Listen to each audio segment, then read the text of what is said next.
Hey, welcome, and we are so glad that you're here with us today. My name is Nick, and I'm one of the pastors at River Lake, and we believe church should be relevant, simple, and real. We hope to see you this weekend. All right. Hey, welcome. My name is Nick. I'm one of the pastors. I want to welcome those watching online with us today. I want to start with a very simple question. How many of you have ever made a promise to yourself?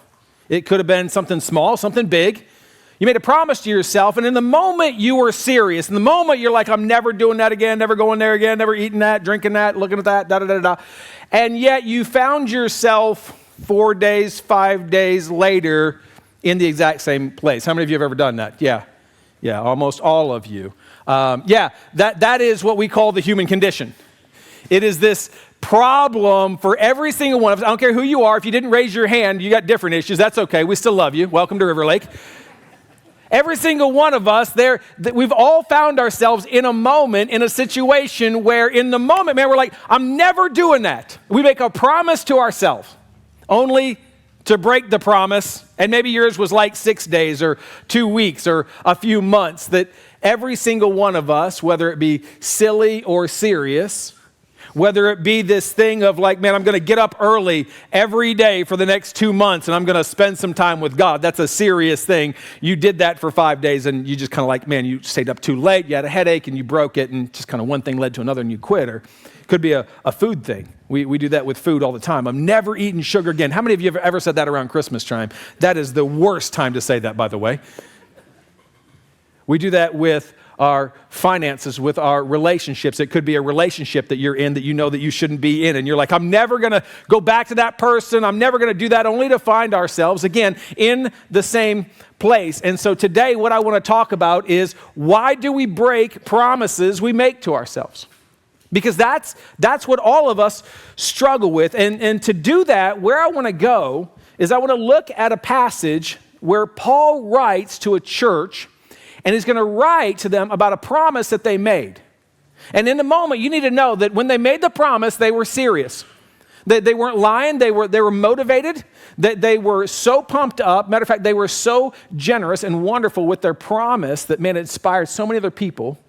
What had happened was in Jerusalem, there was a famine. There was all this struggling going on that their brothers and sisters in faith, they saw it. They saw the Sarah McLachlan commercial. You know what I'm talking about with the dogs and the whole, everything. They felt emotional, man. They really did. They're like, oh my goodness. And what they did was they were like, man, Corinth is a rich church. That's where we're going to be, the church of Corinth. And they had a lot of money. They're like, we're going to pledge $10 billion to help them.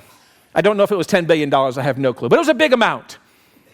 And the problem was they, like you and me, they made a promise and they didn't follow through with it. That's really what I want to talk about today. And we're gonna look at it and it's gonna deal with money. That their promise was financial. And we're in this series for our year-end offering, and we're going to get to that. And so if you're a guest here today, let me just kind of update you. We do a series every year-end offering. So today, we're going to talk about money because the text talks about money. But if you're a guest, or maybe you're not going to give next week, that's perfectly okay. We don't like guilt compulsion. I want you to lean in anyway, and here's why. Because the same reasons that you don't keep the promises that you make to yourself financially are the same reasons that you don't keep the promises that you make to yourself relationally, spiritually, emotionally, that the same issues. And so whether you have a struggle with money or whether you want to give or not, whatever that is, wherever you find yourself, I want to encourage you to lean in because it's all the same. And so we're going to look at this story today, 2 Corinthians chapter 8. We're going to start there. If you got a Bible, you can turn there. A story of a church that's struggling with a promise and what we're called to do with it. And so it starts like this. It says, last year, you were the first not only to give, but also to have the desire to do so. They were serious. They're like, no, we want to. This was not the pastor got up and made a convicting sermon. They felt guilty. It's like, no. This was a serious thing. And let me just say this too. It was also a God thing.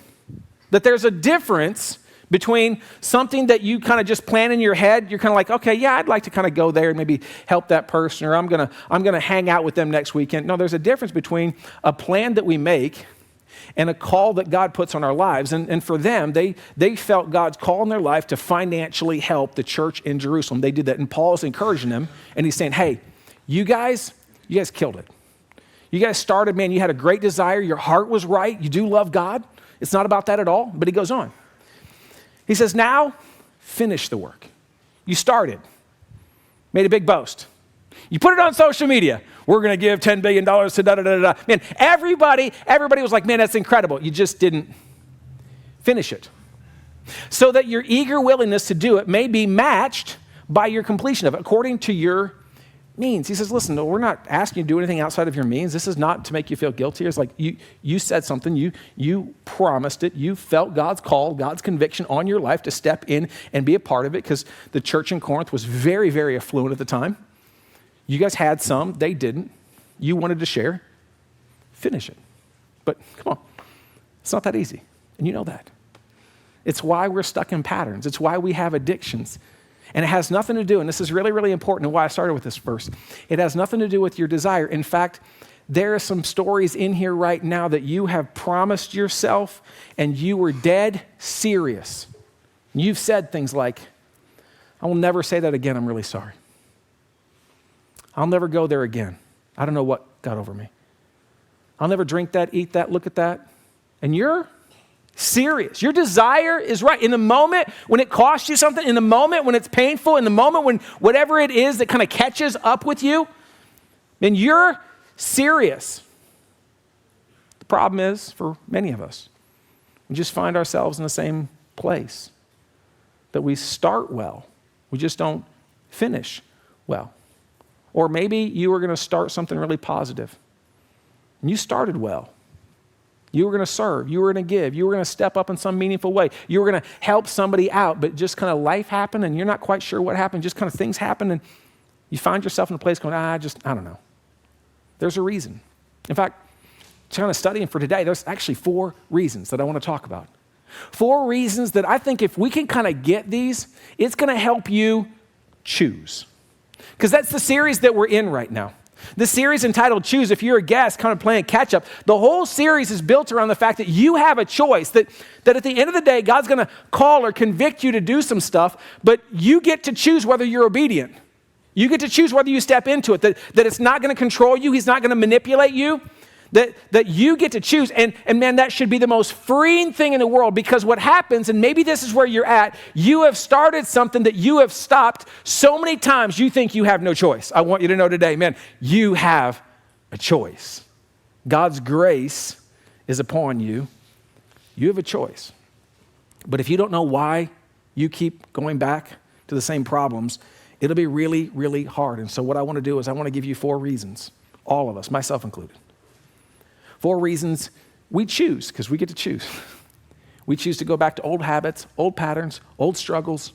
We break our own promises to ourselves that we would say we want to do, or we don't step into the calling that God's called us to. Number 1 is this. It's real simple. We say to ourselves, this is hard. That's the most obvious one. It's hard. And the bottom line is this. If you could do it, you'd have already done it if it wasn't hard. I mean, if getting past that problem, if getting up earlier and spending time with God was easy, you'd have already done it. If stepping into that kind of situation that you need to step into was easy, if having that conversation was easy, you'd have done it. The problem is this, it's hard. And too often what happens is, man, God convicts us about something, God calls us to something, or you just on your own stuff, you're like, man, I should do that. And we don't count the cost of it, and we get into it, and we're just kind of almost blindsided by it. And so what we think is, man, if God called me to it, he'll get me through it. Well, that's true, but there's more to the story than that. In fact, what I want you to see is this. We tend to overvalue God's call and undervalue our cost. And let me be very, very clear when I say that. Listen, I'm not trying to diminish God's call in your life. No. If God called you to it, that should be the most important thing. This is not a tension of whether you should do it or not. No. What happens is it's clear what we should do. The problem is we don't count the cost, so we start it and then we stumble. And then we wonder why. I remember I had a friend of mine, a really good friend of mine, and we were sitting And we were talking about fasting, and for me, for whatever reason, how my brain's wired, I like that. I enjoy that. I'm sick in the head. Pray for me, okay? So, that's just, And so I was talking about that, and I had done up to that moment, the largest one I had done was 28 days, and we were talking about that, and he's like, man, I've never fasted. He's feeling, and I would argue, he's feeling like God's call in his life, conviction, like, man, this is a spiritual discipline. You should do this. Let's go. And so he looks at me, and it's an important factor, over lunch. Let me just side note. It's easy to talk about fasting when you're full. So anyway, we're talking about this at a Steak and Shake. I remember this vividly, and we're walking through this whole thing, and he's like, let's go, man, let's fast. I'm like, that'd be cool. Like, we'll do it together. That's really cool. What do you think? Like, you want to do a day? Like, day, 2 days, And he's like, no, let's go big. Now, let's just be very clear. We have very similar personalities, very driven, type A, get it done, very disciplined. And so I was foolish enough to believe him. And so I was like, okay, like, what do we think, like 3, 4? And he's like, 21 days, Nick. I'm like, okay, Tiger. I take this seriously. If we start this, like, we're doing it, like, are you sure? It's like, oh, yeah. Again, I cannot emphasize how easy this is when you already have, like, a Big Mac or something in your stomach. So we do that. He's like, no, let's go 21 days. We pick the day. We're ready to go. Man, we started. Man, we jump into that. I'm hungry. He's hungry. And 2.5 days later, I get a text message. Hey, man, I'm out. 2 o'clock in the morning, I ate a peanut butter jelly sandwich. I've never wanted to punch him in the face more in that moment. I was so angry with him. He's like, you want to hang out this weekend? Oh, boy, do I want to see you right now. Yeah. But I would say that, man, the call was clear. Not sure he understood the cost. Not sure he understood how hard that was and how hard it was. And so mentally, when it happened, it was like, oh. And so practically what this looks like is this. Man, I believe for some of you, God's going to convict you to start to give financially in our year-end offering. And here's the deal. If you do not count the cost, you'll step up and you'll be like, man, I'm going to give this amount. And you're never going to count the cost of what you got to get rid of because you only have so much money. And you're going to get in the middle of it and go, oh, I can't finish it. You're going to walk away from a relationship, maybe, again, somebody that's not good for you. It's a friend or a boyfriend or girlfriend. It can't be your spouse, by the way, just so we're clear on that. You're going to walk away from a relationship and you're not going to count the cost. And again, it's going to be clear you got to get away. It's going to be clear that God's called you to, but you're going to not do the right things. You're not going to process how hard this is going to be. You're going to think, man, anything's better than that. But let me just tell you, my experience is many times in the short run, it always feels better to be with anybody rather than nobody. And so you're going to get lonely. And you're going to go back. You got to count the cost. If you don't count the cost, whatever it is that God calls you to do, you're going to start it. You're not going to finish it. This is why Jesus says this. He talks about this. It's so powerful. He says, suppose one of you wants to build a tower. Won't you first sit down and estimate the cost to see if you have enough money to complete it? For if you lay the foundation and are not able to finish it, everyone who sees it will ridicule you. We've got to count the cost. Too often we walk through things and we feel the call. We come to church. It's clear what God wants us to do. And we start it. And our desire's right. And we mean well. And we were serious. But we didn't realize that we just needed more than just a clear call. We have to count the cost, because if you don't, I promise you, it will be incredibly hard if God calls you to it. Incredibly hard. It will be painful. It will cost you something. If you don't know what that is, you're going to start and not finish. That's the first one. Number 2 is this: no support. Again, I think we underestimate the importance of support. And so again, I hear from people every now and then of, Nick, you know what? I would finish that. I would do that if my spouse supported me more. I have no spiritual, financial, relational support at home. My spouse doesn't care whether I go to church or what I do with my life for the most part when it comes to spiritual. If I had more support, I would step into it. If I had more support from my parents, my parents don't really help me, and I never got that encouragement, and we tend to not understand when it comes to God's call, when it comes to our promises to ourselves, we tend to dismiss support. And so again, I put it in our notes today, we undervalue our excitement. No. Or we overvalue our excitement, we undervalue others' encouragement. And so what I mean by that is this. If you've ever been to a church service and hopefully the pastor was just on point preaching, it was incredible. You were moving, the worship, Chris was killing it, and it's like, man, you felt it. Had an emotional moment. I've had those. I've been in church camps and other church services and stuff like that. Man, it's like I was at a conference several weeks ago and just had one of those moments like, man, the call was clear and excited. So like, man, I'm believing, man, God's going to do this and we're going to walk through this. And again, I think those are awesome moments. I hope you have those. I hope you have those here. But we tend to overvalue the power of excitement in our lives and undervalue others' encouragement. And if you do that, what will happen is you're going to find yourself in a place where you start a lot of stuff. You come to church, man, you feel God's presence and God speaking to you, and you're going to step into this, and you're going to do that, and you're going to walk away from that. It's going to be so incredible, and whatever it is here, and you're going to go home, and life is going to happen, and discouragement's going to happen, and frustrating things are going to happen, and Alabama football is going to win again. It's going to drive you nuts. Stop it. We will not put up with that. I'm just kidding. No, celebrate. Y'all aren't making the playoffs anyway. So anyway, I really pray that that's true. Okay, so, but we undervalue the power of encouragement. I had a moment a year ago, about 8 months ago, actually. I went to Costa Rica and spent time with a man named Pastor Miguel. That's how he is in my phone. That's who he is to me. He is an incredible man of God who I have the utmost respect. And I got to spend a week with him. Both Seth and I went down there, and it was so impactful to me. And I looked at Pastor Miguel, and I'm like, man, I'm coming back. We're bringing teams. Let's go. We're going to change this city. Just, man, what you're doing is so incredible. I want to be a part of it. I want to be with you. Thank you for doing this, blah, blah, blah, blah, blah. So I came back here, and man, excitement. And then life happened, right? Then about 2 months ago, I went to Israel. That did not end well. I got sick. I was tired of flying.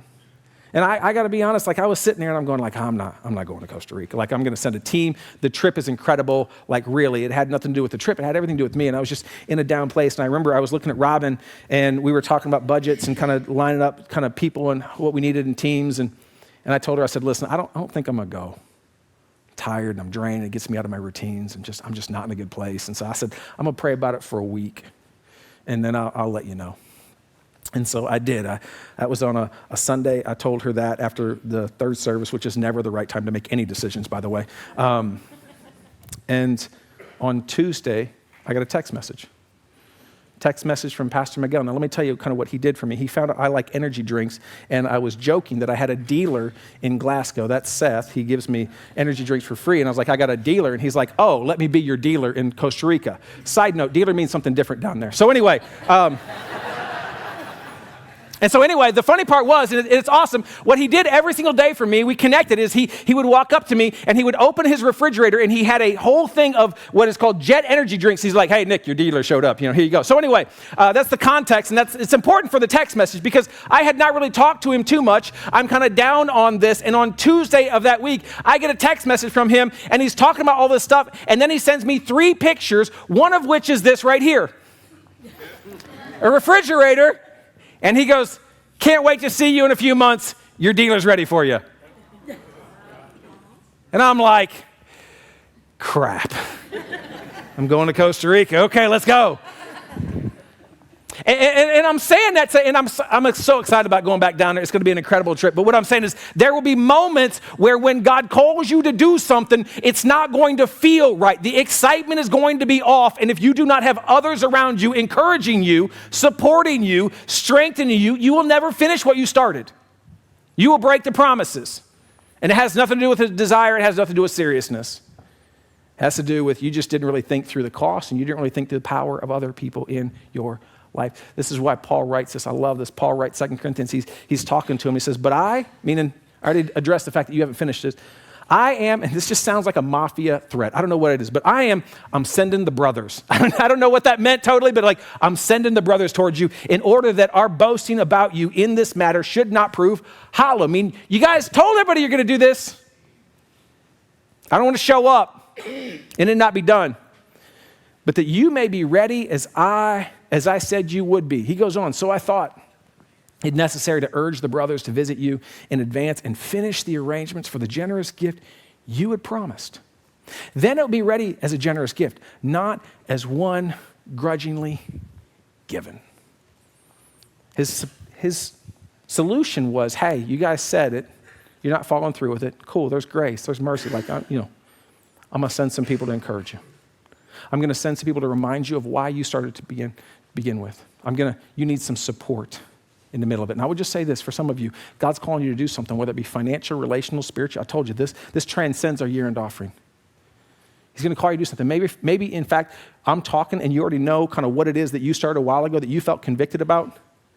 It was something you should be doing that you're not doing, or something you shouldn't be doing that you should. I don't know what it is. And I want you to know that, man, what you need to do is find a few people, not a lot, and ask them for support. That's the second one. Third one, we got to move on. I forgot. This is a weird one. It's true. It's crazy how we forget. We forget all the time. And again, I don't mean like, maybe it's like I forgot to set my alarm. I think that does happen. That's not really what I'm talking about. I'm talking about, man, there's something about starting it and then the clarity with which your why is there. I mean, there's a reason of why. And so if it's something serious, maybe it's an addiction or a habit or whatever, the reason that you're starting it, the why is super clear. It could be a health issue. And the why was really clear. You're sitting with a doctor and the doctor says, listen, you better switch this. You better quit eating this. You better quit going there. You better start doing this. And the why was clear day one, but isn't it true that the clarity of why tends to leak over time? It's not that you forgot it. Like if somebody were to ask you, you're like, I have no clue what you're talking about. No, it's why you started isn't quite as clear. You're not quite as passionate. It just kind of leaked. It was over time. Nothing happened. Life just kind of happened. Distractions just kind of happened. The feelings are gone. And the memory is just kind of like, I don't know. We tend to forget a lot. It's crazy. I know I do. That I forget why I start things. And I know what I'm supposed to do, but if I forget the why, then I'll never continue to step into the what.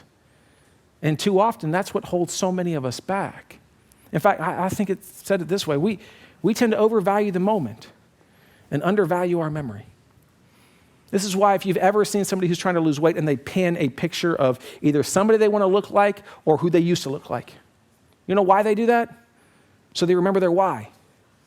It's why we have vision statements and stuff, and it's why I have pictures on my wall. If you come in my office, I've got that letter that I showed a little bit ago. I've got some other statements. I've got some scripture. Why do I have that? Because I need to remember my why. Because it's easy to forget in the middle of life, in the frustrations, in the distractions. It's easy to forget our whys. This is why Paul writes, and he's writing to people. He says, listen, don't forget. And then he writes it, and he says it this way.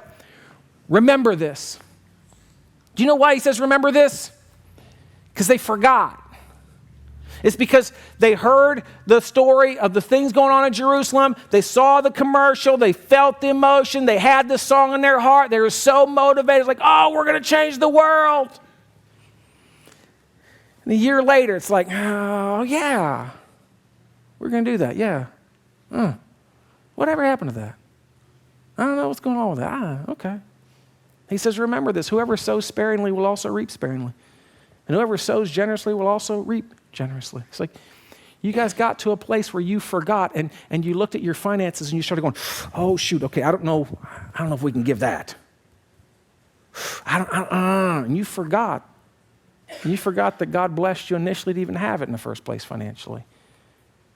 You forgot relationally that how bad it was, and so you got to be alone a little bit, and you started thinking, man, to be with anybody is better to be with nobody, and you kind of forgot, and you're like, I just need to be with somebody. I just need to feel something with somebody, even if it's bad, and you just kind of went back to it.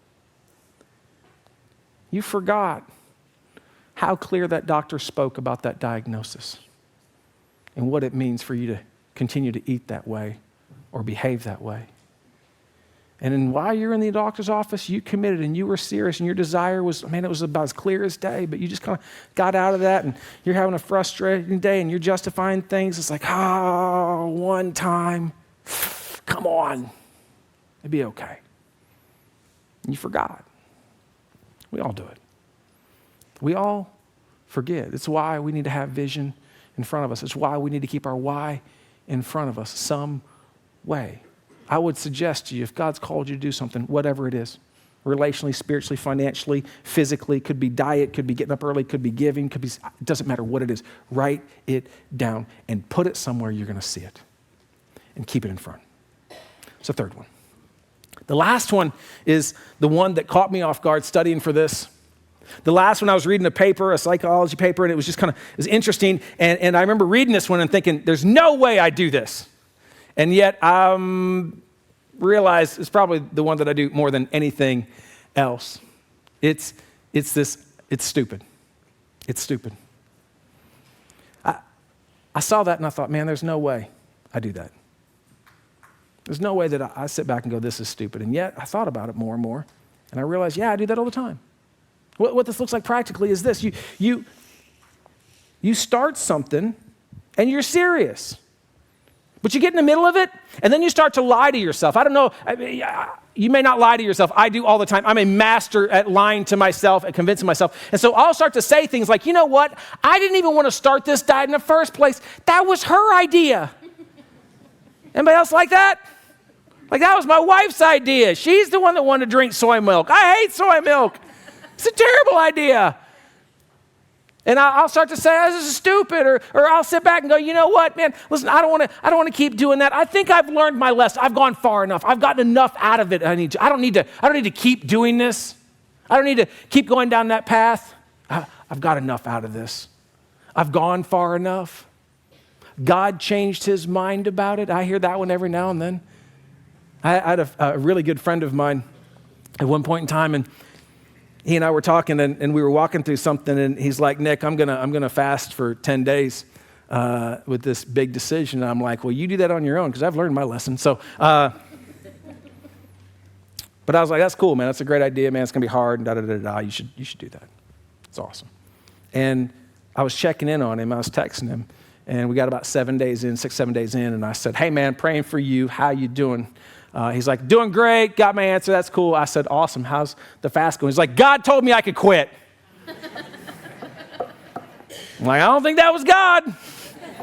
Pretty sure that was your stomach. But anyway, it's crazy how we can justify things. It's crazy how we can rationalize things. We can rationalize decisions that were so clear up front that God's like, man, I want you to do this. I want you to give this. I want you to share this. I want you to stop this. It's so crazy how clear it is. And then the rationalizations, the stories, the narratives that we tell ourselves of it's not even that big of a deal.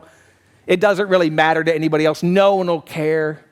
It's stupid. No, hear me. Some of you need to hear this. It's not stupid, because that's why you started it. And as long as you tell yourself the wrong narrative, oh, it's just stupid, you're going to find yourself in a place that you never wanted to be. In fact, here's how I put it. We tend to overvalue our intentions and undervalue our actions. I'm going to say something that's a little bit harsh, okay? So just hang with me a little bit. Your intentions are irrelevant. I don't care what your mama said, okay? I don't care what your friend said, like, oh, at least you had good intentions, you know? Like, no one cares, ever. Like, intentions, like, it's the craziest thing. People are like, oh, I'm thinking of you. Who cares? When I need something, oh, yeah. Listen, it is the craziest thing. Our intentions don't matter. Our actions matter.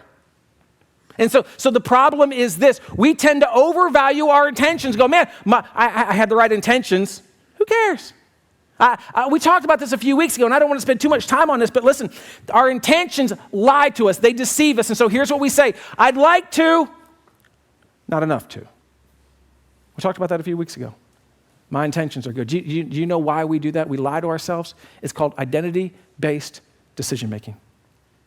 We tend to make upfront decisions publicly so that other people see us with the identity that we want it to be.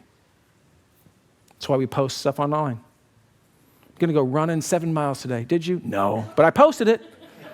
I meant to. I'm never eating this again. Really? Probably not, no. We do this. We post stuff, we say stuff. It's this posturing that we do in front of other people. so that we look a certain way, but our intentions are irrelevant. This is exactly the story of the church. Man, we're going to give so much money. Did you? No. Paul's like, well, you should. And not because out of guilt and compulsion. Like, no, like no one guilted you. God called you. You said it. This is why he says this, 2 Corinthians, he says it this way. For I know your eagerness to help, like you wanted to. And I have been boasting about it to the Macedonians, telling them that since last year, you in Achaia were, not like Achaia, or different Achaia, were ready to give. And your enthusiasm has stirred most of them to action. He's like, that's incredible. Man, good job. But he goes on. I think he does. There we go. But since you excel in everything, I need everybody listening because this is the point of the message. I've talked the whole time about this. This is huge. Since you excel in everything, in faith, in speech, and knowledge, here's what he's saying. This is so huge in the church. He's writing this church and he's saying, you guys, man, your faith, you take big steps of faith. Awesome. That's great. Good job. That's awesome. In speech, you say the right things. Man, you follow it up. You know what to say. You're not loud. You're not cussing people out. You're not telling dirty jokes. Like no one's looking at you going, how they talk. Like, no. Your speech is incredible. And your knowledge, you know the Bible. You step up. You can quote Psalms and Proverbs. And you go to every Bible study. And you're at church every single week. He's like, man, you guys in those 3 areas, you're killing it. That's awesome. He's like, great. But in complete earnestness, and in the love we have kindled in you, see that you also excel in this grace of giving. See, here's what he's saying. You can excel in faith, speech, and knowledge.